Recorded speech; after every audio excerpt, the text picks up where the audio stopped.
Na comunicação não violenta tem duas partes, a da expressão autêntica e da escuta empática. E essas duas partes compõem uma dança dinâmica entre elas, pois não tem, na realidade, uma parte que é mais importante que a outra.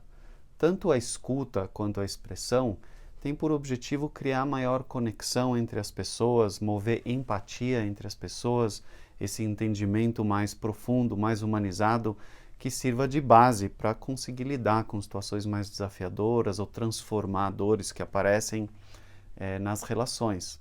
E a expressão, ela só pode vir de mim a partir do lugar de eu ter olhado para dentro e conseguido ver o que é que está vivo em mim, que é importante para mim, que eu gostaria de expressar.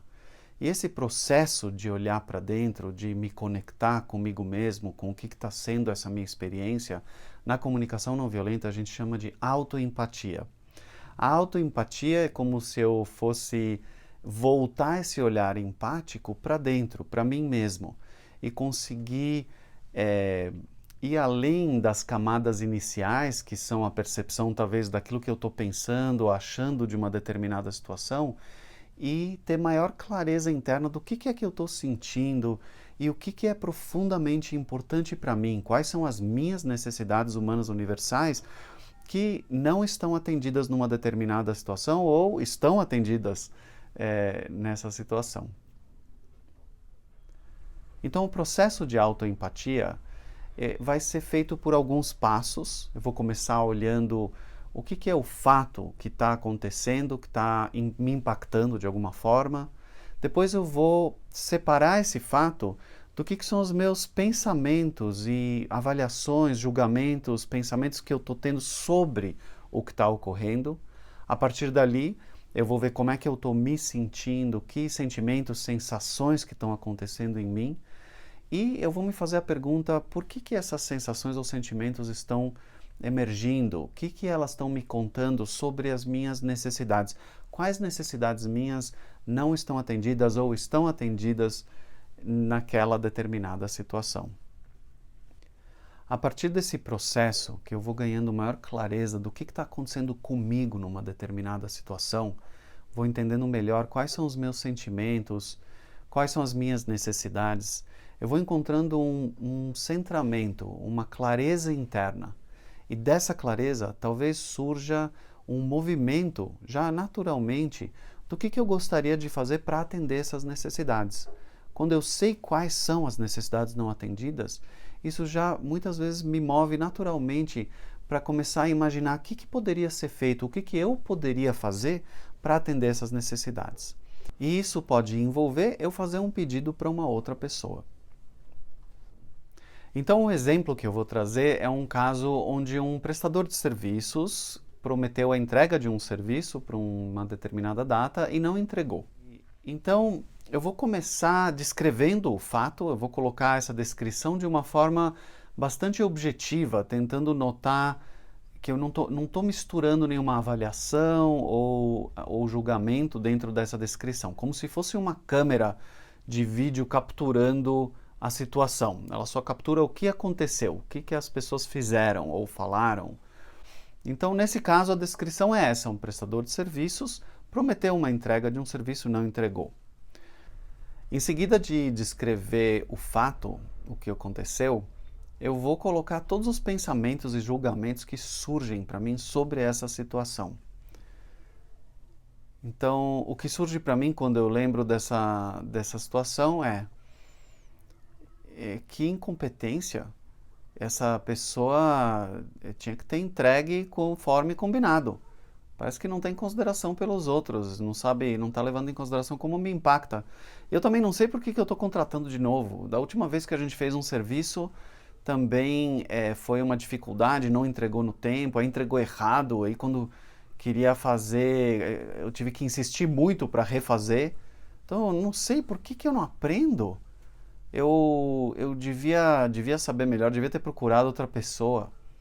E também, que jeito ruim, né, de operar, de entregar trabalho. Eu não sou assim, quando eu entrego o trabalho, eu entrego ele perfeito e no tempo combinado.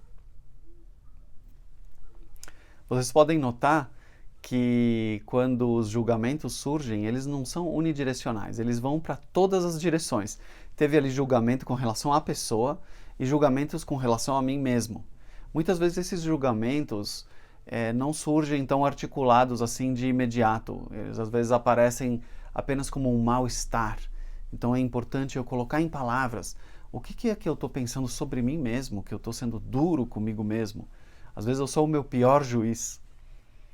Em seguida, eu vou ver o que acontece em mim, no meu corpo, quais são os sentimentos, as sensações que surgem quando eu penso todas essas coisas, quando eu tenho todos esses julgamentos. Então eu noto que eu fico tenso, eu percebo que surge em mim um sentimento hostil, uma certa raiva, irritação, impaciência.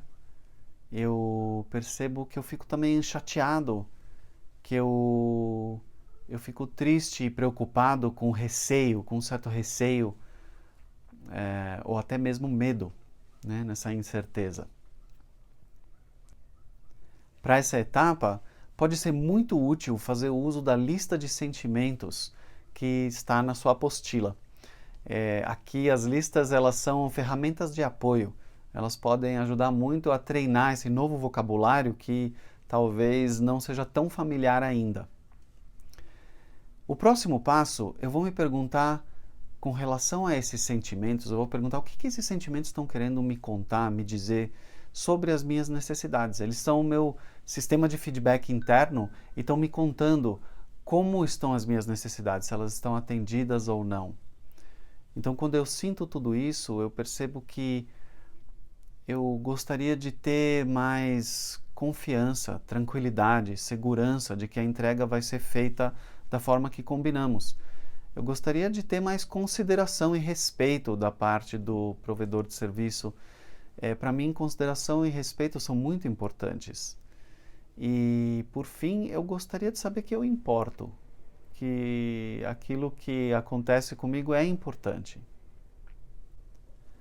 A partir desse processo, eu vou adquirindo uma clareza interna sobre os meus sentimentos e necessidades na situação.